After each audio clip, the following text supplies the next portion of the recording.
Hey everybody, Alvie here for Mobile Cup of Joe, and it's time for a bearded review. Today we're looking at the second generation or 2014 Moto X by Motorola. We got our hands on a Verizon review unit of the Moto X. Building on the success of the 2013 version, they're hoping the 2014 or second generation version is something you want to spend your hard-earned dollars on. We've had our time to put it through its paces. So let's take an in-depth look and review at the 2014 or second generation Moto X by Motorola.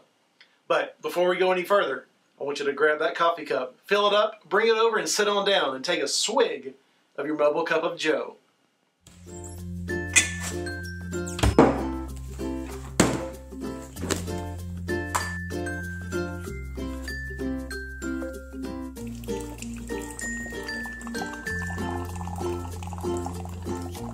Motorola's Moto X is an excellent design, crafted with precision with the user in mind. From the design of the phone's hardware through the pure Android experience, never did I feel as if I was forced to use this device in any way other than how I intended. So what is the Moto X? Pure style, pure performance, and built to last. Has Motorola created possibly the best phone ever? Let's find out. The Moto X is definitely showcasing true flagship specifications, with a 2.5 GHz Qualcomm Snapdragon 801 with quad-core CPU, 2 gigs of RAM, and a 5.2-inch AMOLED 1080p Full HD Corning Gorilla Glass 3 screen, a 13-megapixel rear camera with a 2-megapixel front camera, Bluetooth, Wi-Fi, NFC, GPS, micro USB, and headphone jack.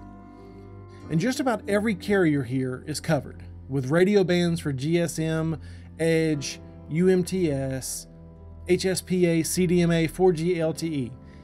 And customization is where this phone truly shines. You can customize the look and feel of your Moto X, with 25 back finishes ranging from colorful hues to deep wood grains and genuine leathers. With your choice of white or black fronts and 10 accent colors, you can even have your name or a message laser etched.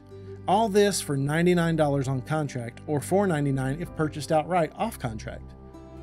So once you have the Moto X in hand, the first thing you immediately notice is the superb build quality. It just feels right in your hand. The gentle curve on the back fits nicely in your palm, making it perfect for portrait or landscape. The buttons, made of metal, feel tight, firm, but not too much. It's the right amount of resistance and never felt loose, wobbly, or that it would wear out after using the device for a while. With no other buttons, all interaction is done on the screen. The metal frame and solid construction makes this phone feel like it's ready for anything you throw at it. And no more cupping your hand around the phone to reflect sound towards you, as the loud front-facing speaker that should be on every device brings audio straight to your face. The 1080p HD resolution of the screen is superb. Fine details, as well as motion and action, combined with a bright screen, make the Moto X a pleasure to use. Colors are slightly warm, with whites not looking absolute white, but as a personal preference, you may prefer that over the blue-tinged whites with cooler calibrated screens. Blacks are very black, and colors seem to pop when viewed at higher brightness levels, but with the auto brightness on, sometimes fall flat. But typically, this screen is gorgeous. Using the phone with one hand might prove difficult at times. I found it hard to reach all four corners while maintaining a firm grip. The taper of the rounded back made the phone feel like it might slip out of my hand if I tried to reach a far corner of the screen. I never did drop it, but I never felt 100% sure that I wouldn't either. When using the phone two-handed, the Moto X felt like it was made for my palm, but when using it with only one hand, I found myself holding it in almost a death grip to ensure that it didn't end up on the ground. The dimple of the Motorola logo, on the other hand, did give me a perfect anchor for my index finger to rest, and in that position, the phone felt the most secure. So what about actually using the phone?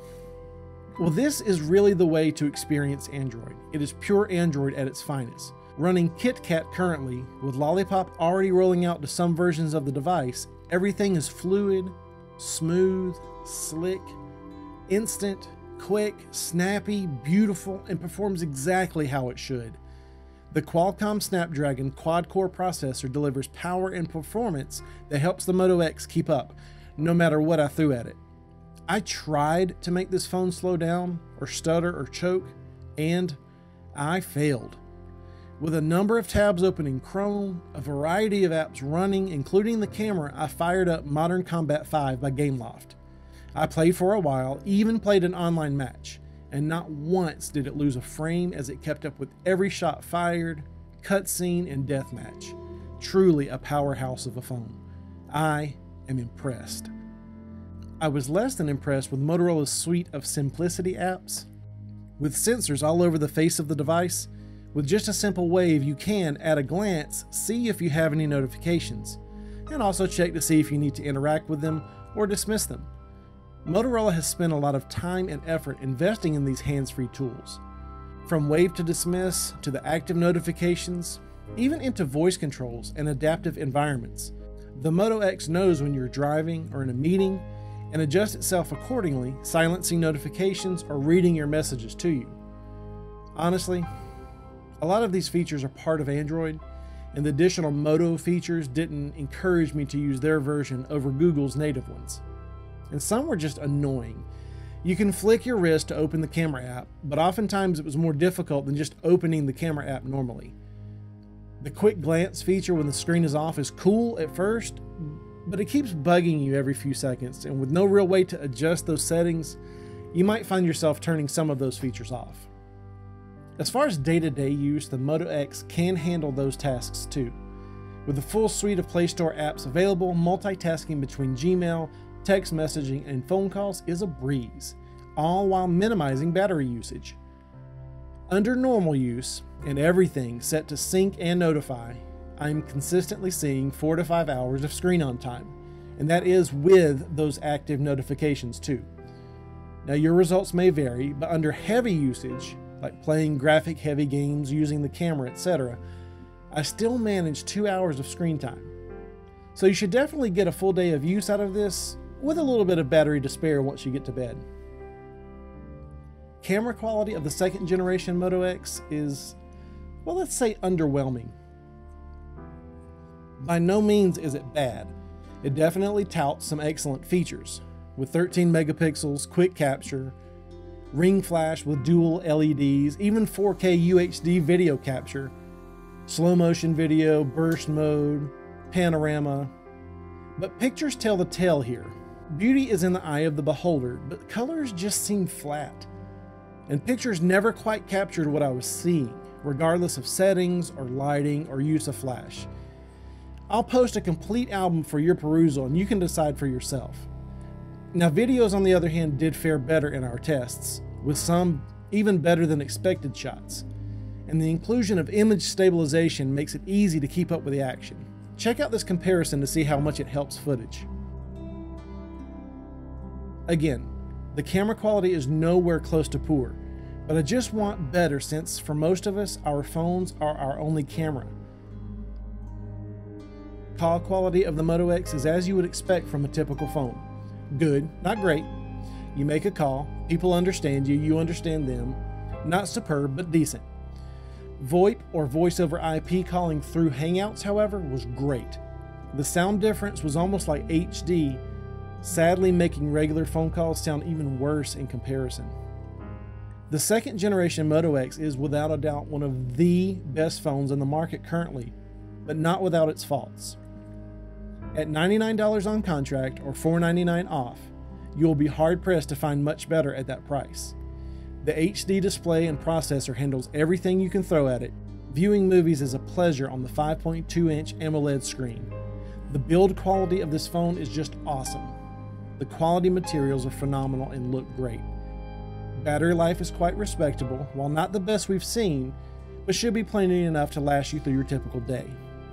The basically pure Android experience is how Android should be, even if the additional Moto features leave something to be desired. The lowlights here are the camera and call quality, with both being good but not great. With just a little more work put into these two areas, we might possibly see the third generation Moto X as the perfect phone. Might. But for now, Bask in the beauty that is the Moto X, with its curves, bevels, colors, and pure style. Well, that's my review of the second generation or 2014 Moto X by Motorola. Agree or disagree? Be sure to leave a comment down below. Also, let me know if you're going to pick one of these up, or if you have any other questions that I didn't cover in my review. Thanks for watching. Be sure to click subscribe and check out some of our other videos while you're here. We'll see you next time.